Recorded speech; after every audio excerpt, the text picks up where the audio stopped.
Hey, Howard. In case you need a lawyer, here's my business card. I'm attorney Howard Ankin. Oh, hey, Howard. If you or someone you know has been hurt at work, Ankin Law can get the medical bills paid, the lost wages reimbursed, Oh, hey, Howard. and the compensation you deserve. Hey, Howard. We're one of the largest filers throughout the state of Illinois of workers' compensation claims. We're here to help. Call 312-6-million. Injury law made personal, that's Ankin Law.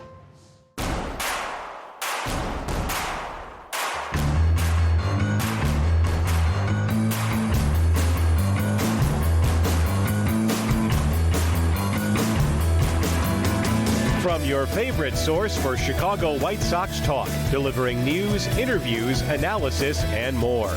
This is the Sox Machine Podcast with your hosts, Jim Margulis, James Fegan, and Josh Nelson. Thanks, Rob, and welcome to a new episode of the Sox Machine Podcast. I'm your host, Josh Nelson, and it's Sunday night, October 12, 2025, as we record this show. We've arrived to the Championship League Series after 3 consecutive nail-biting days, which saw, unfortunately, the Philadelphia Phillies throw a game away to let the Los Angeles Dodgers advance, the Seattle Mariners outlasting the Detroit Tigers for 15 innings, and the Milwaukee Brewers leaning on whatever pitchers they had left to hold off the Chicago Cubs. The stage is set to see who will advance to the World Series. In this episode, we'll preview the League Championship Series as Toronto and Seattle got that party started on Sunday night. Los Angeles and Milwaukee will play on Monday night with tough Game 5s for both Seattle and Milwaukee. Will that be an issue in the Championship Series? Oh, and Andrew Vaughn. Can he continue being Milwaukee's postseason hero? The White Sox are going to have a quiet arbitration period as veterans Mike Tauchman and Steven Wilson and the new guy who joined the team in the final week of the season, Derek Hill, are the only ones eligible. Are they worth tendering a contract? We'll debate that. And the Savannah Bananas released their World Tour schedule for 2026. They'll visit Chicago again, but also playing a game at Neyland Stadium in Knoxville, Tennessee. That stadium seats over 100,000 people. If the Bananas can get 100,000 for one of their games, will Major League Baseball look into matching with a regular season series at a college football stadium? Let's get started. Joining me from Colorado is Sox Machine's managing editor, Jim Margulis. And hello, Jim. We're giving James Fegan the day off because congrats, James. He completed the Chicago Marathon, Jim, and he did it in one piece. I saw it with my own eyes. I know that he at least lasted to the 22nd mile, but the app did notify me that James Fegan did complete the Chicago Marathon. Yes, congratulations. The idea of running a marathon in general, like completing one, running it, I presume most of the way looking at his times looked like it was mostly run. Even walking is a feat, but just hard for me to wrap my head around. I can run about 2 miles and I get bored. I probably couldn't do much more physically, but even then, okay, I have the idea enough. So to do all of the weeks and months of training and building up to actually do it and then see it through and actually complete it. I have nothing but respect for that. And, everybody else who's out there pounding the pavement. So yeah, congrats, James. Yes, and also our friend Larry over at Ankin Law. Congrats, Larry. I think he runs it almost every year. So you're crazy, Larry, but congratulations. And also Janice, congrats to her. I saw her at the 23rd mile. And congrats to anyone listening to this. If you guys participate in the Chicago Marathon, it was a great running weather day in the high 60s. Oh, yeah. My wife asked me, what's the weather like for him? And I looked and because wasn't it like dangerously hot a year ago? And to terrible consequences. So yeah, every time, that a race like that happens and you look at like anything above 80, you think like, oh God, it's gonna be hell for him. So to see 67 and sunny, like great. Yeah. Everybody can kind of coast, or at least don't have to worry about managing that aspect of it. Yeah. I think even last week in Chicago, it was high 70s, low 80s. And James was like worried just practicing outside. But no, the weather got cooler. It was good running weather. Again, for all of our listeners and all our friends that participated in the Chicago Marathon, congratulations, but especially to you, James, and he's rewarded. He's going out on vacation for a week, so we gave him some extra time off as we're placing him on the 7-day injured list. Moving over to baseball, and it's all about the championship series in Major League Baseball. As we are recording this, Game 1 of the American League Championship Series has started between Toronto and Seattle. George Springer really started that game with a bang, hitting a solo home run off the first pitch he saw from Mariners starting pitcher Bryce Miller. And the Mariners were challenging, at least in the first inning. There was a contact play that Cal Raleigh got thrown out at home plate. A bit surprised Seattle didn't challenge it, because it looked at it during replays of that play at the plate that maybe there could have been an argument that Raleigh did slide underneath the tag safely at home plate. But with the championship series now starting, Jim, from a White Sox perspective, I find that the camera lens and the spotlight continues to find Andrew Vaughn. And if you're a Milwaukee Brewers fan, it's for all the right reasons. Tied 1-1, Andrew Vaughn in Game 5 hit the go-ahead home run for the Milwaukee Brewers, a solo shot to give them a 2-1 lead. They ended up winning that game 3-1. Andrew Vaughn, who went from the worst position player in Major League Baseball when the White Sox demoted him and optioned him down to Charlotte, got traded for Aaron Savali, is now 4 wins away, Jim, from playing in the World Series. Can Andrew Vaughn continue being Milwaukee's postseason hero? Possibly. Like the way he's been deployed by Pat Murphy, somebody who, if the matchup's right, like at least how it started out with Milwaukee, like he stepped in for Rhys Hoskins. They weren't expecting a lot. So they put him in when the matchups favored him or when they could put him towards the bottom of the order, and he produced. And then like he kind of went through a lull in August where he looked like more or less the White Sox Andrew Vaughn, not like this year's White Sox Andrew Vaughn, but more the Andrew Vaughn of previous years, where he gets hot and then he gets cold. He hits into, some double plays, and it just kind of washes out to a league average hitter with not much else going for him. So then he introduces Jake Bauers to line up more, and Jake Bauers takes more of the plate appearances against tough righties, and Vaughn faces lefties and maybe righties that don't have the kind of sliders he might struggle against. And then he bounces back for September, looks great again. And so I think the way they've been able to manage him as a complementary player or a supplemental piece, somebody they're not counting on, somebody who's not a bedrock of the lineup, he doesn't have that first round pick, third overall pick expectations that he had with the White Sox, that you're carrying the torch, you're taking the torch from Jose Abreu, you're going to be the centerpiece of the next rebuild, hell or high water, and then the high water kind of overtakes him. In this case, just you're found money, and we're going to use you wisely and see how far you can take us.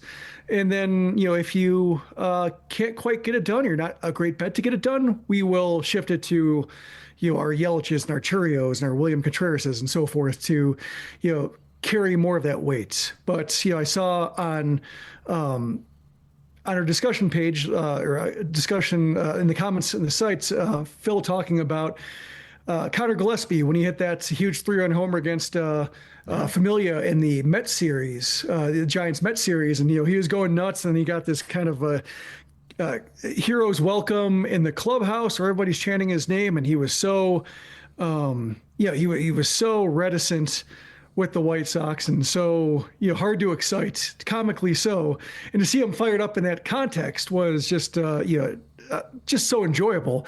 And with Vaughn, it's kind of similar, except that he's still not a good quote. Like he still can't give any reporters anything to sink their teeth into in terms of like, how did this turn around for you? It's all just kind of platitudes or one day at a time, or just, which, he does have to take it one day at a time given just how he scraped bottom this year. But still, like, if you're looking for him to be like the great story, at least not yet. Maybe, if they somehow see it all the way through and he wins an MVP either in the League Series or the World Series, maybe then he'll lighten up a little bit, and maybe his agent will say like, you gotta share something about yourself.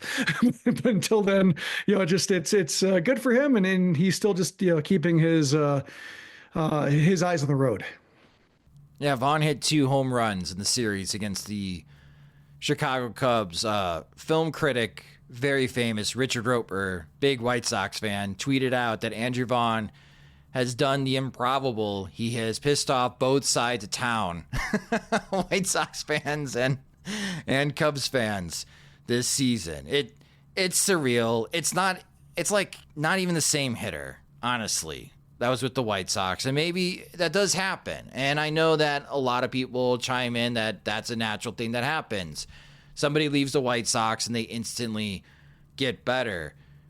But I was listening to From the 108 podcast, and Beef Loaf was talking to Ozzie Guillen Jr., and I thought Ozzie Jr. made a good point, is that sometimes as a major leaguer, when you get demoted or you get non-tendered or you get cut, that's the type of kick in the butt that you need to find focus, be more open to coaching, to make the improvements, to get yourself back on track. Carlos Rodon. Saw that with Carlos Rodon. Yeah, exactly. Right? I beat you to it.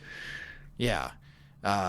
Not getting anyone out in the 2020 postseason, possibly getting Rick Renteria fired because of that outing against Oakland, getting cut, nobody wanted him, having to settle for a low deal to come back and battle for a spot in the starting rotation and put together the season that he did, and he used that as like a launching pad to be the Carlos Rodon that he is now, and he's made a ton of money.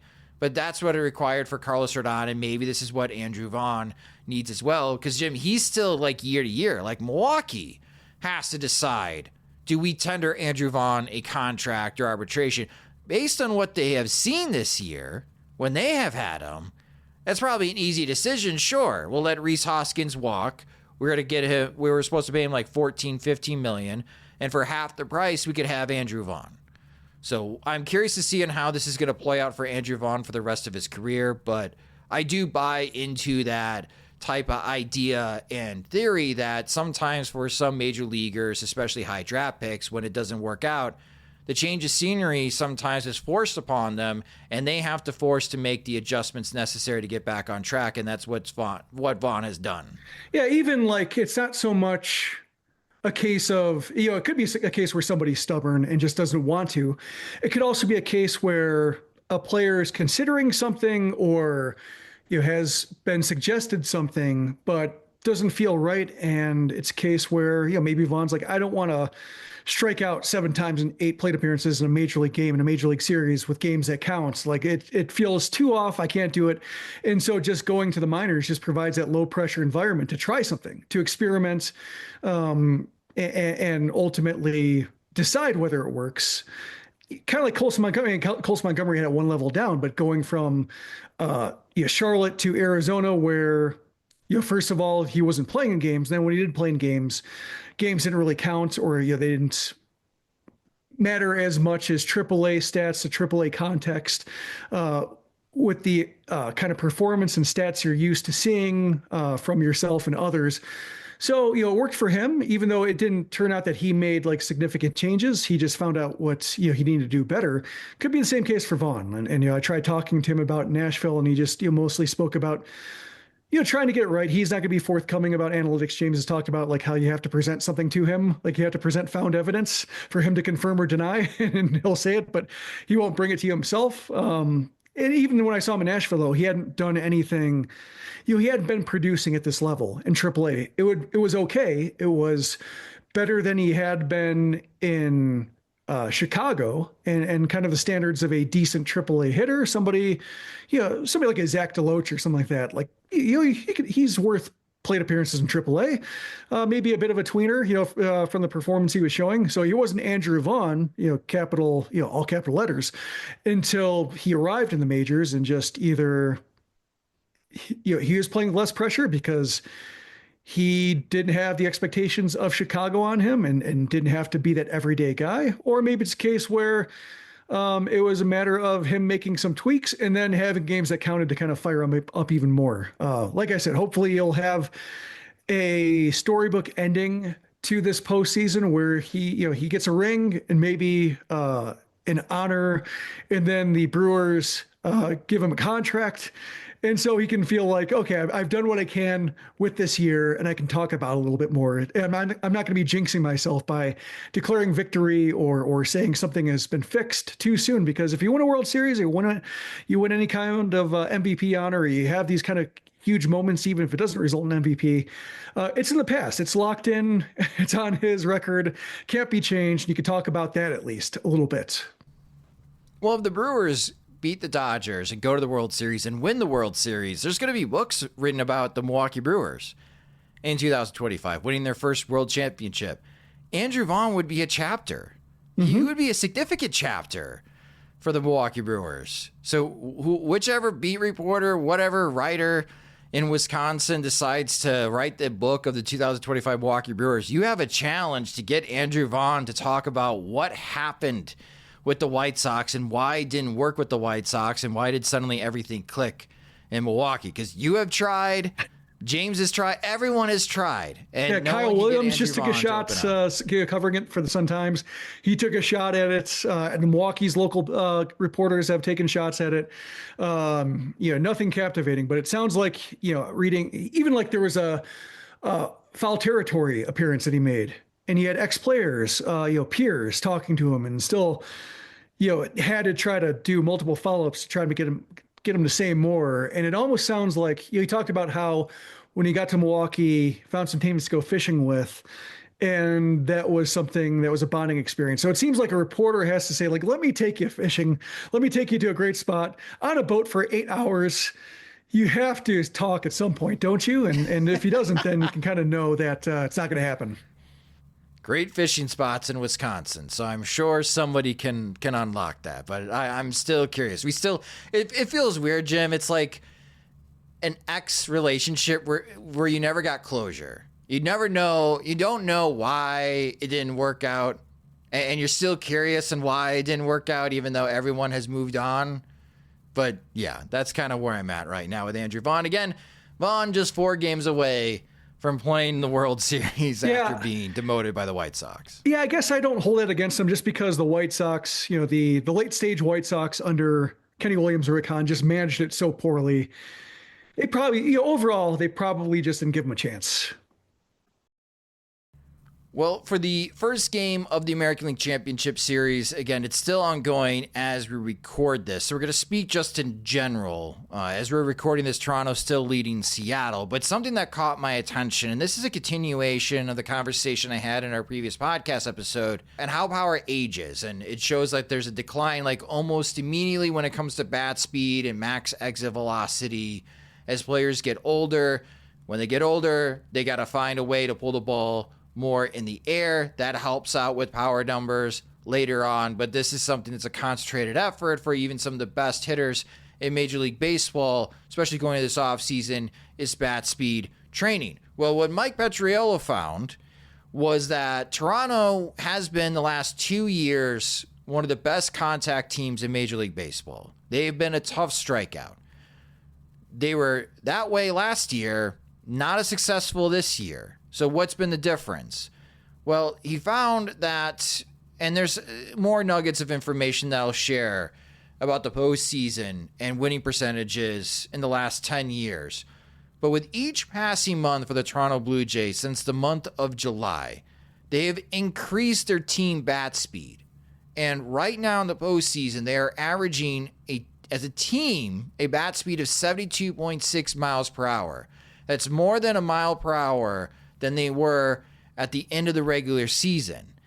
And it sounds like from this reporting that Blue Jays hitting coach David Popkins, who came over from the Minnesota Twins, he told Sportsnet up in Canada that that's been the team's focus, especially after April, that the team had to swing with more intent and have a concentrated effort that on that first pitch, even if it's in your wheelhouse, as long as you swing hard and you got a bat speed greater than 75 miles per hour, we know that you put all the effort into it. And if it's bad luck, it's bad luck if you pop it up or you ground it out. It's more about a concentrated effort to swing with more intent, especially earlier in the count. Well, game 1 of the American League Championship Series, the first pitch that George Springer hits, he hits a home run. The bat speed, 77.4 miles per hour.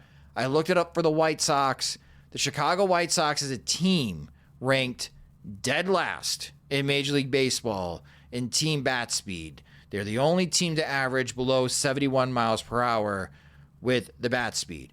So, Jim, ever since that conversation with Travis, and again, with Toronto, it's not just about they put the ball in play and they're a tough strikeout. It's the quality of contact. As we're recording this, they've already hit 10 home runs this postseason in 5 games, and they decimated the New York Yankees pitching staff. I wonder if this is going to be the thing heading to the offseason, and if you get a chance to tag along with the White Sox director of hitting Ryan Fuller down in Nashville, if every team and even some of the best players are going to be focusing on how can I improve my bat speed, because that might be the countermeasure against all this velocity and all this spin that we're seeing from pitchers. Oh, it certainly seems like it. It seems like there's no argument to like swing a bat slower. You hear about like Well, the idea was if you swing it slower, more barrel control. Barrel control, yeah. Right.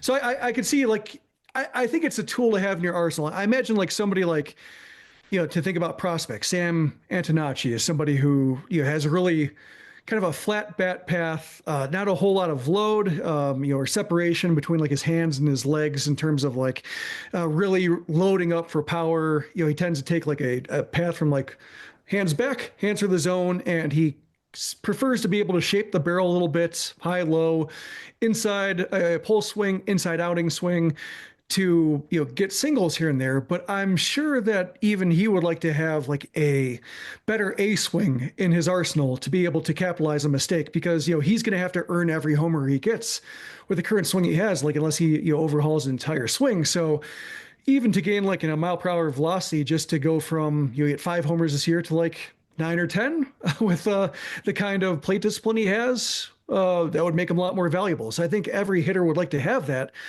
Whether or not it changes like his plate appearance, going from game to game, plate appearance to plate appearance, you might not see the A swing every time, but I think just like every pitcher would like to have more velocity. They don't want to have it at the expense of command or control. It does no good to go from 96, 97 if you're missing the strike zone 2/3 of the time. So but you don't hear about any pitchers saying like, I need to throw slower. I really need to improve my command. It's all velocity gets me there. So that's, that seems like it's going to be the focus. It is cool though, that we can track this. And I think it's similar to, it reminds me a lot about, or reminds me a lot of pitch framing, when that started to get tracked and runs started to be assigned to it. And you had catchers who were great at it and were always praised for it by like Jose Molina, not much of a hitter, very, very, very Molina slow, but because he could receive so well, pitchers love throwing to him. And you wonder like, why does he get so much playing time for a team like the Rays or something like that? And it's because either they were tracking it or they knew that means something to have more strikes or to have, more pitches go your way. And then once you started tracking it, once you started having pitch FX, understand which balls should have been strikes and vice versa.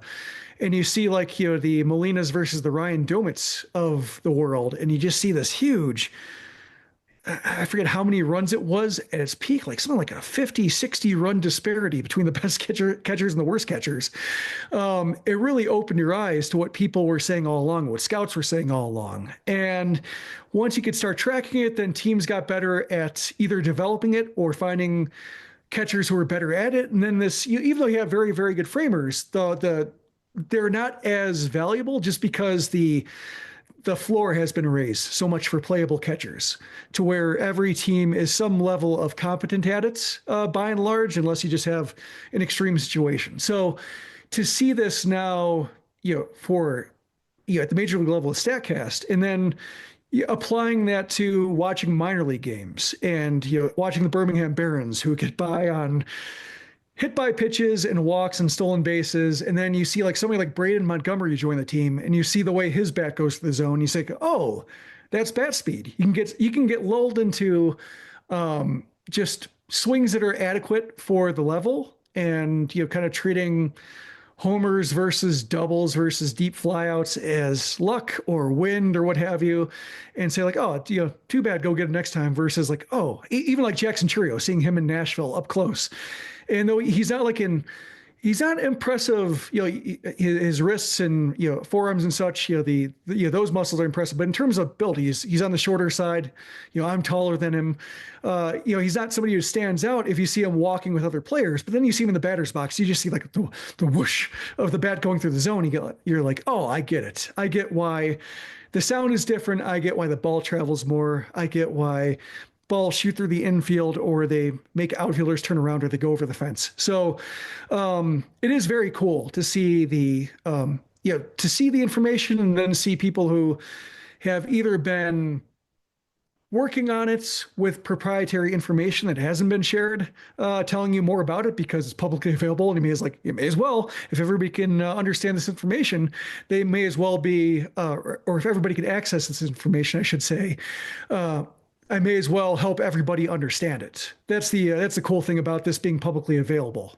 Yeah, two hitters in particular, and this might be better off as a blog post during the off season, but like Chase Mydroth and Edgar Caro, they need to do some bat speed training this off season, or just when they start doing their off season programs, they have to have a better understanding of what pitches that they can swing with more intent than they did this year. Kyle Teal's got room for improvement. Teal only averaged 69.5 miles per hour with his bat speed. Obviously, you don't want to compare everyone to Colson Montgomery, but Colson Montgomery has elite bat speed that everyone is going to be coveting.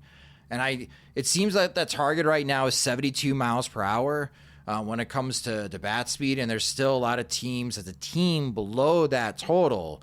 But the Toronto Blue Jays have increased their bat speed, and as we're recording this, Cal Raleigh absolutely just destroyed a baseball to tie the game 1-1, and Cal Raleigh's bat speed has been ridiculous this season. And Ohtani and Judge and Schwarber, you want to be a power hitter, you got to swing fast, and that might be one of the reasons why the White Sox can't quit Luis Robert Jr. In this same piece from Mike Petriello at MLB.com, and for podcast listeners, I've linked the page on the podcast page on SoxMachine.com if you haven't gotten a chance to read it. Against the Yankees, Blue Jays hitters only struck out 15% of the time. So yes, that is key, not striking out all that often. In the postseason, in the last 10 years, teams that have hit more home runs than their opponents have an .823 winning percentage. Okay, ball go far, team go far. Teams that strike out fewer than their opponents have a .640 winning percentage.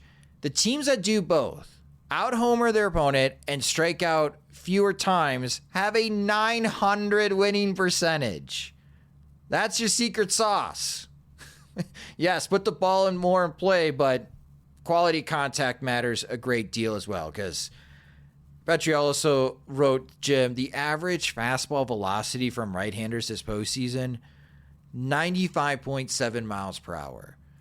We are getting close to where, when I'm watching college pitchers and high school pitchers, that 50 grade velocity fastballs for righties is going to be 95, 96 soon. And that is crazy. That used to be closer speed when you and I started watching baseball. Oh, yeah. Like Matt Thornton from the left side. Like, oh, he's hitting 96? Wow, what an arm. Looks so easy coming on the left side. And, you get up to 98 sometimes. But, yeah, it was just, standards are different. Going back to the bat speed conversation real quick, because I was looking it up with the White Sox. So Colson Montgomery first, 77.2 miles per hour. Luis Robert second, 75 miles per hour. Those make sense. Do you know who's third? I think is it Will Robertson? It is. Yeah. So that's a good example of the White Sox seeking it out. When he was on the outside looking in, with the Blue Jays, because they had too crowded of an outfield, the White Sox saw an opportunity to get bat speed.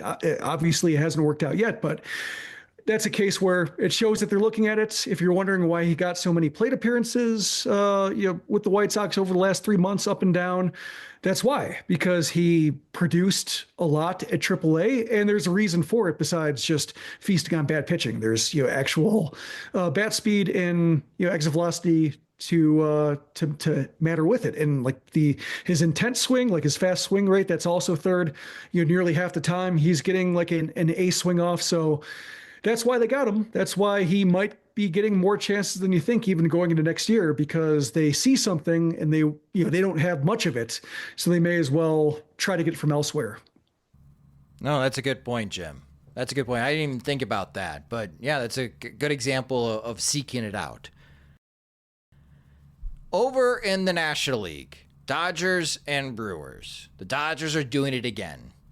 When you think that they're not that strong, you think that, their bullpen's going to melt down, they keep winning. It might be in weird ways, but they do find a way to win.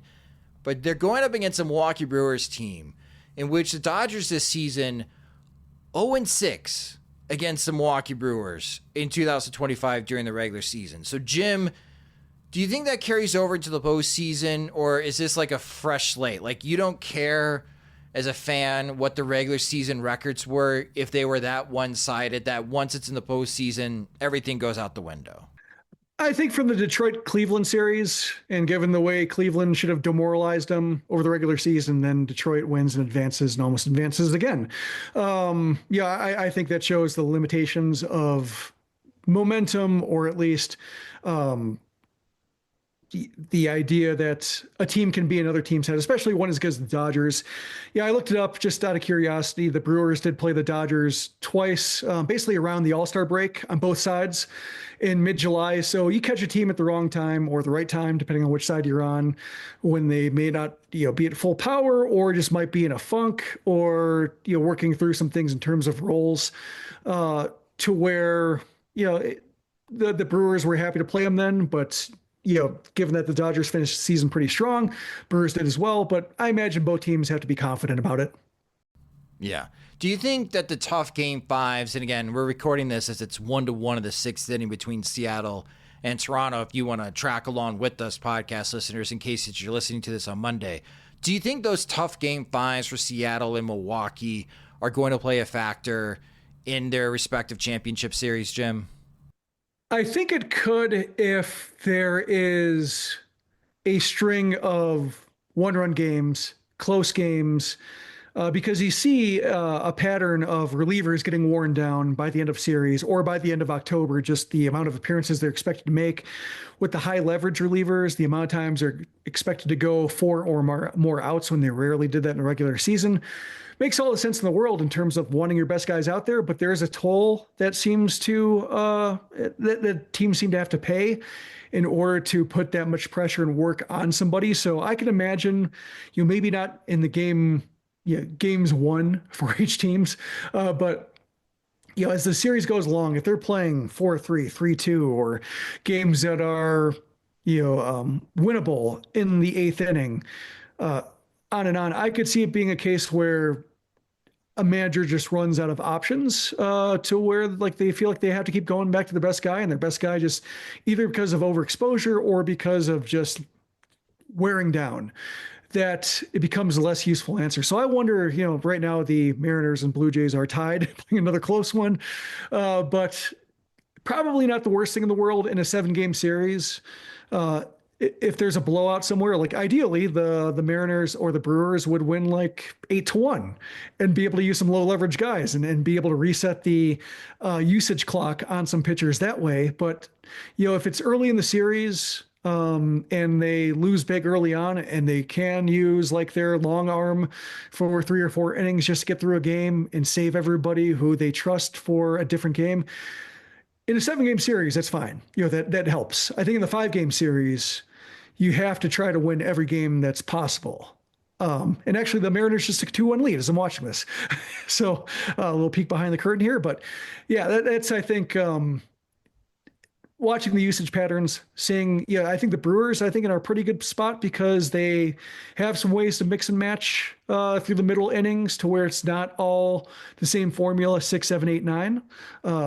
The way they're using Mizorowski right now, I think is pretty cool to buy some innings and just see how long he can go and keep using them.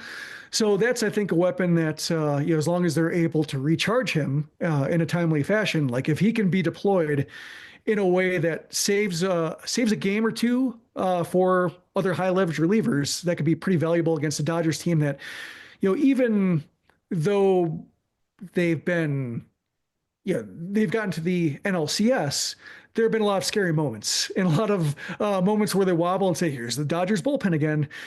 So if that ever happens in a game where it's a 1-run game rather than a 5-run lead or something like that, you could see a series turn on that. So I think if the Brewers can get there, and not the easiest thing in the world when the Dodgers are pitching the way they are, that's one way I think the series can kind of turn.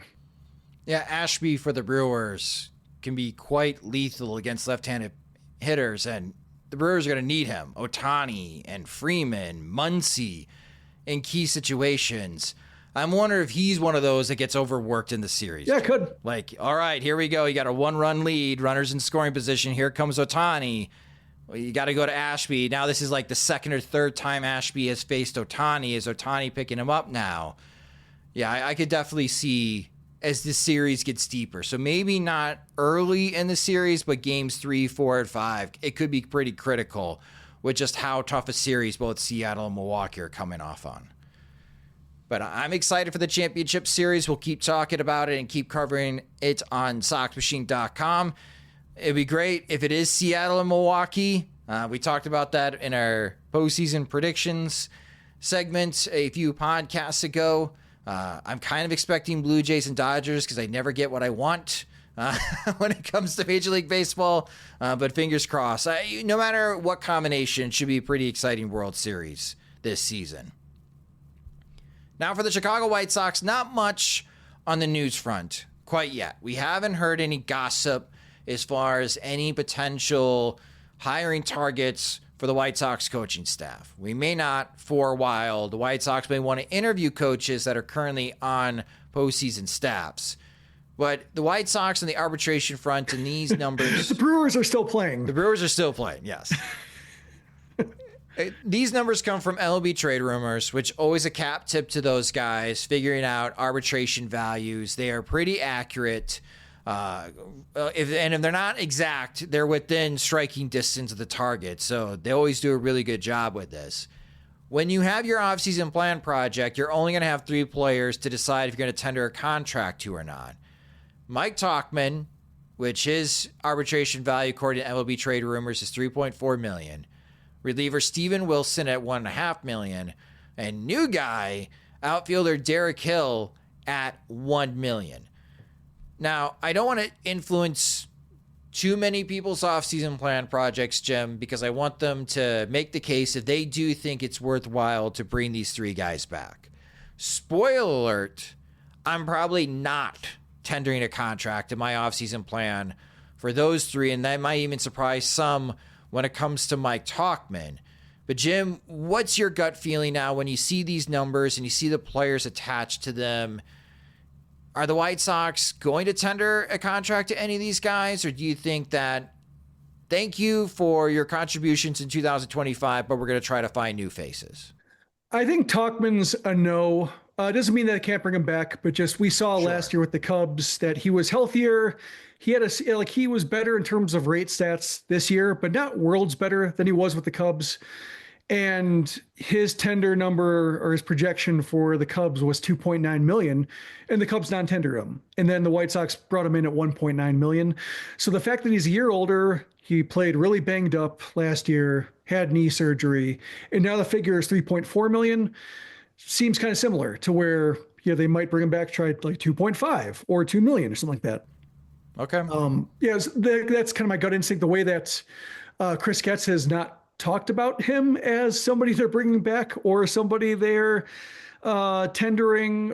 He's been very open-ended about it, very elusive when trying to pin him down. Talking about Tauchman's influence, it's always in the present or past tense versus this is going to be a thing that keeps going. So I would expect him to be a no. I think with Steven Wilson, his figure 1.5 million, the fact that MLB trade rumors can be off by a few 100,000 here or there. There are frequently in this exercise in the past some relievers where I'd say non-tender, like a Matt Foster, at 7 figures because he's kind of interchangeable. And then he ends up signing for like 900,000. You think, oh, that's fine. So I think with Wilson, 1.5 million is in that I think, the middle of the debate zone to where, if he ends up signing for 1.2, sure. That's like less than $500,000 over the league minimum. He shows the ability to get hitters out sometimes in important situations. The White Sox bullpen is so open that can't hurt. But if you're talking about like him making $2 million, it was still in that like kind of margin for error. Maybe not. That's where you get to the point where, he throws a lot of hanging sweepers, and he got away with it in the first half, not so much in the second half. Maybe it's a case where because he was, and right now is the only contributing member of the Dylan Cease trade, that they don't want to let him go. There's a little bit of like, got to cling on to him to try to make this work, that they hang on to him for no matter what figure. But I'm kind of on the fence, and it comes down to, I think, like, it could be a matter of like $800,000, like what it comes down to with the White Sox, just because while the money doesn't matter so much, it gets into, can he be optioned? He can't be outrighted because he was already outrighted last year. So if he's outrighted again, off the 40-man roster, he can neglect free agency. So while they might be fine with the talent and salary, just they might want the flexibility. If they don't feel that sure about him, they would like a guy they can option up and down, or just kind of treat as interchangeable with somebody else who's league minimum and just getting into their option cycle. So yeah, I could see it's going either way based on that figure. I think like anything, approaching $2 million and over, I think they might say no. And then Derek Hill, do we even see enough of Derek Hill to really make a decision? Defense looked fine. Like, defense looked good. There is a case where if they really valued Michael A. Taylor's defense in a backup role, like, I could see them bringing it back, but he seems like a minor league contract guy. He seems like somebody, not so much the salary, but the obligation would be the sticking point. He was waived by the Marlins. The White Sox cleaned him. Like, that has a minor league contract written all over it. So I would imagine he's non-tendered, but perhaps in the mix. Like, they have such an open outfield in the majors, probably going to be an open outfield in the minors, to where they need somebody to play good defense, whether in Chicago or Charlotte, to where he might look at the White Sox and say, you're still my best opportunity, and vice versa, just to have that depth up the middle that they want to have. And if they have to know what Luis Robert Jr.'s status is, and assuming he comes back and how healthy he is, like, they can use up the middle defense. He could provide it. So while I'm saying non-tender, might not be the end of him just yet. No, those are good points. Like, Tauchman, I'm with you. If he's willing to sign for $2 million because the outfield is so open, that's fine. I mean, he still walks more than 10% of the time. He can still be league average, productive offensively. I just don't think you can count on him to play more than 90 games. It's the right meniscus tear that he had at the end of the season, which I don't know what his status is with that knee, and the hamstrings. I mean, he can't run full speed, even though he acts like it defensively. And I admire how hard he plays every single day, that when he gets to be in the lineup for the Chicago White Sox, I really do admire that. But you were talking about a guy with bad hamstrings, a right meniscus tear in his knee at age 36. Like, at some point, the bottom's going to fall out here for Tauchman, unfortunately. Wilson and Hill, I think I would non-tender, and then, minor league deals. If they can't find a deal elsewhere, they can compete for a job in spring training. I should say, going back to Steven Wilson, I talked around it because I realized I wasn't positive about it when I started talking. He actually has all three options left, which is weird. He was DFA'd before. Be outrighted? He can't be, well, he can be outrighted. Like, if they want him off the 40-man roster entirely, they can't do that without him getting a chance to elect free agency and pick a different team, because they've already outrighted him once. However, like, if they signs for like 1.1 million, he's not getting the job done, they can option him down. So he's in a weird spot. Like, somehow it's a weird career. He's 31 years old. He's got 3+ years of service time, and he's never been optioned. A fascinating existence.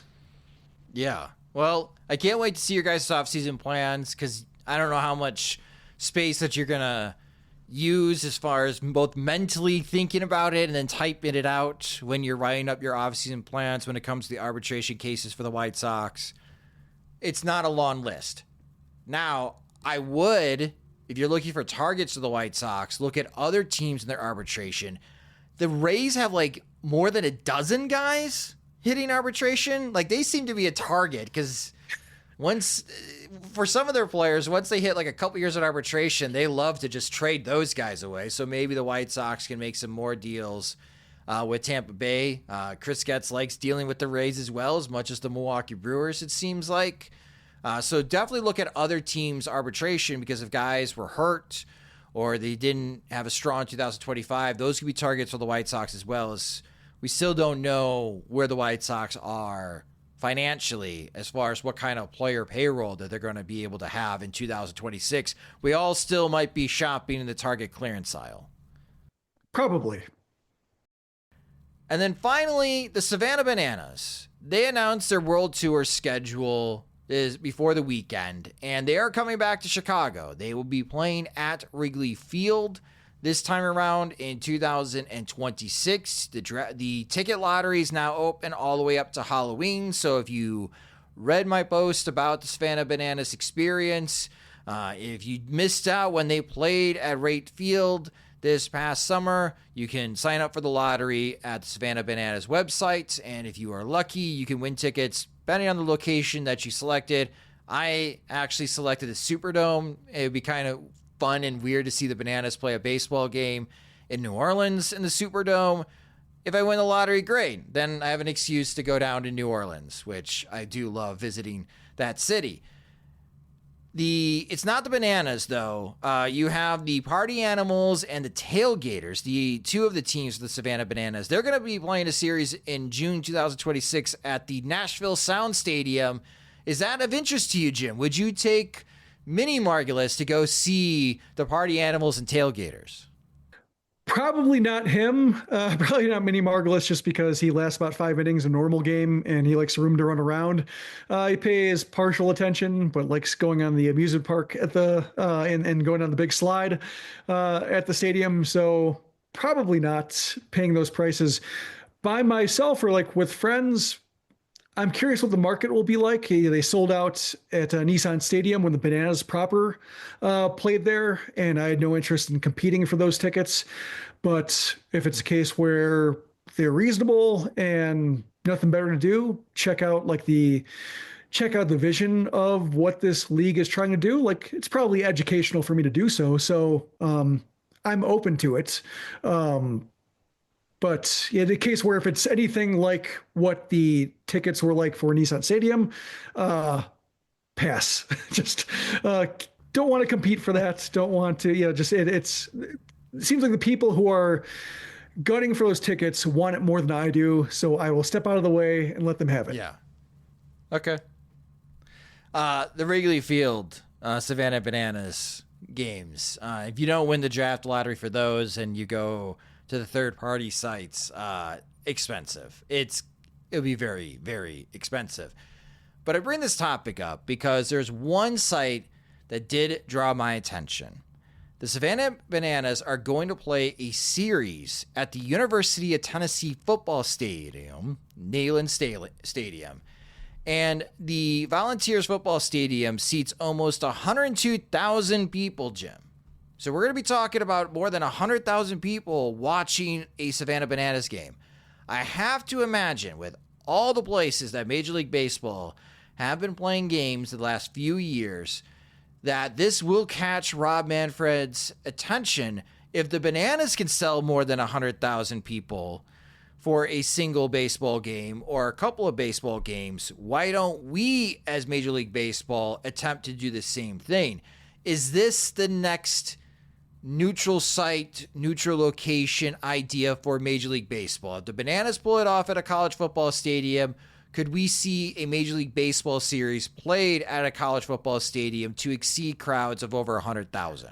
I guess they tried to do that last year with Bristol Speedway.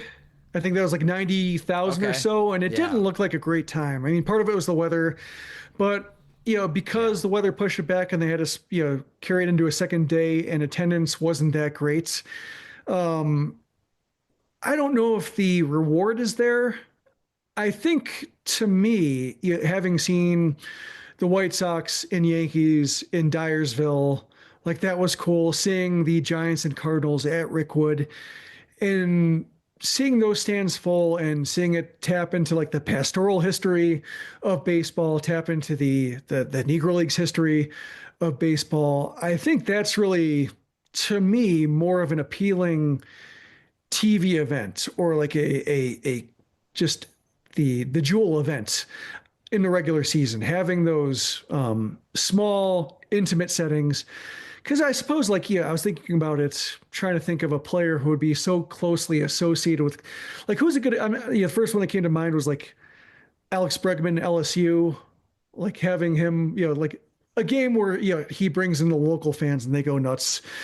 Is there like a MLB either team or player that would be so closely identified with the college to where like they could turn into a college home game at a ballpark?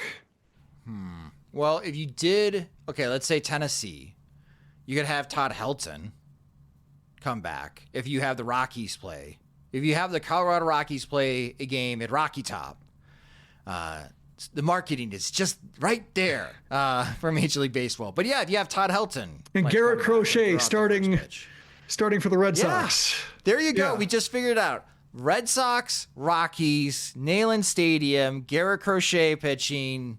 Yeah, you would have 100,000 fans in attendance. I think you'd have to try to tap into the college baseball part of it more than like trying to compete with the Bananas, making it more of like a draft thing, or like here's where, like the angle would have to be, here's where these players come from, and here's who they're playing in front of. These colleges remember these players, and in order to build up, I think because we've seen baseball try to time and time again to try to generate interest in the draft, and I think maybe tying it to college baseball might be the way to go. But even then, I could see it being difficult or being forced, kind of falling flat, to where I still think the strength is these smaller venues, even like creating pop-up venues out of nowhere and playing them in like beautiful settings. Because the cool thing about baseball that I think, NFL can't play in front of like 5,000 people and it'd be cool. Like it would look kind of flat. Kind of thinking about like Northwestern playing on the Lakefront Stadium and seeing just half of it being high school stands, basically, and not looking that impressive. Like you can't, as storied as football is in the high school ranks in Texas, if you drop two NFL teams into like a good but small Texas football field, I don't think it shows up that impressive on TV. Probably cool to see it up close in person, but as a TV event, like NFL is so optimized for TV in big stadiums, all the angles that wouldn't work. But I think baseball has an advantage of being played in front of like 500 to 50,000 people, that I think the flexibility and the appeal for these events made for TV are going small with awesome backdrops and fitting a stadium for a temporary purpose in a place where you wouldn't expect it. The other idea I just thought of, because like when it comes to the college football stadiums, I do like the idea that you brought up, that you'd be tied it to the MLB draft. Like if you have Garrett Crochet coming back and pitching in front of the University of Tennessee, the slam dunk one, Pirates, Houston Astros series at LSU, Death Valley, get Paul Skeens to pitch one of those games. A lot of people in Louisiana and Houston, it's not that far of a drive. There you go. LSU would be packed if Paul Skeens is pitching that game. LSU is going to be packed, and it probably make a lot of Pirates fans unhappy. But like, what are you talking about? Sending home games from Pittsburgh down to Baton Rouge, Louisiana.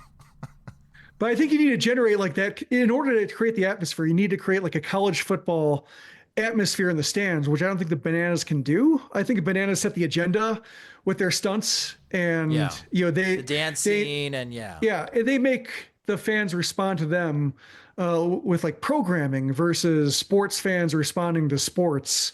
I think would be like that Paul Skeens in front of an LSU crowd. It would be like just it'd be a weird dynamic depending on who the home team is, who's going nuts for what. But if you want the towels going and you want just the deafening noise of like a 2-strike count with a runner in scoring position in a 1-run game. Like that would set the decibel meter ablaze, I think, in a way that would be one reason to do it. Yeah. Again, though, I know Major League Baseball is paying close attention to the Savannah Bananas. The Dodgers president, he was just on CNBC, and he was asked about the Bananas, and he admitted even the Los Angeles Dodgers right now are paying close attention to the way that the Bananas market. It sounds like the Bananas are going to be part of the 2026 MLB All-Star festivities in Philadelphia next summer. They sell over 100,000 tickets. I just know in my gut, Jim, Rob Manfred is going to go to his event staff at the commissioner's office in New York and asking them, how can we do this? And I think you are right. If you tie it to college baseball heroes coming back, Tennessee's great. So many great Tennessee ball players now. Maybe you can do it in Nashville at the Tennessee Titans Stadium with so many Vanderbilt guys. And of course, we use Paul Skeens for LSU, but there's so many great LSU players as well that are in the majors.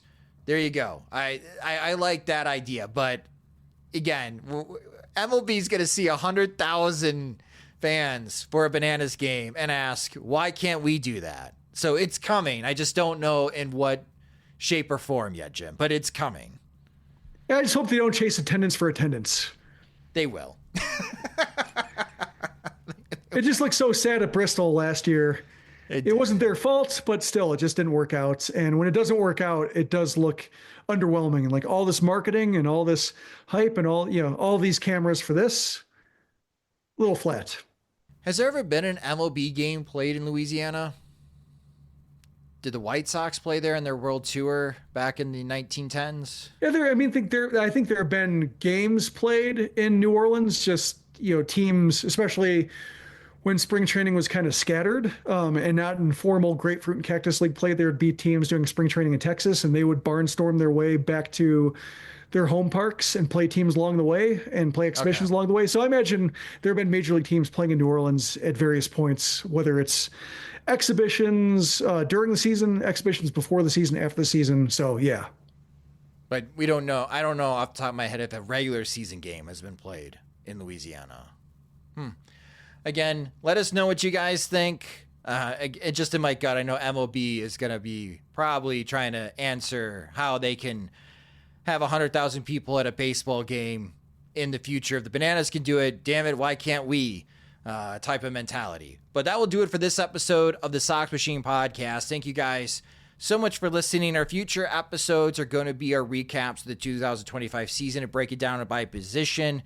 We're going to start with the relievers in the next episode because the bullpen is going to be one of the top priorities for the White Sox as far as finding solutions. So we'll be recapping and try to come up with ideas.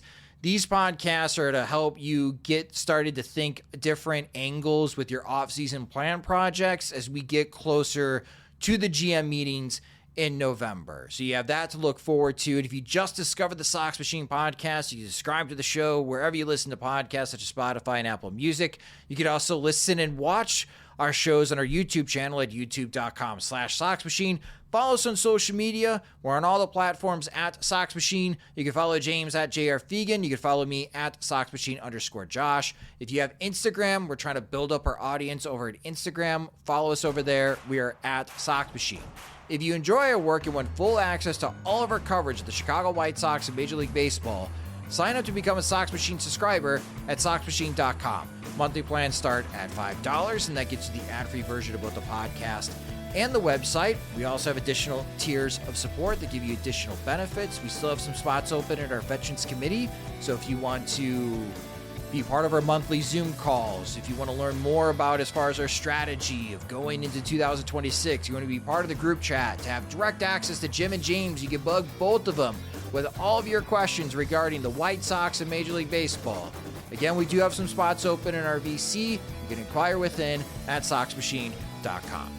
The Sox Machine Podcast is a production of SoxMachine.com, your home for all things Chicago White Sox baseball and part of the Blue Wire Podcast Network. Alongside Jim Margulis, I'm Josh Nelson. Thanks for listening and watching.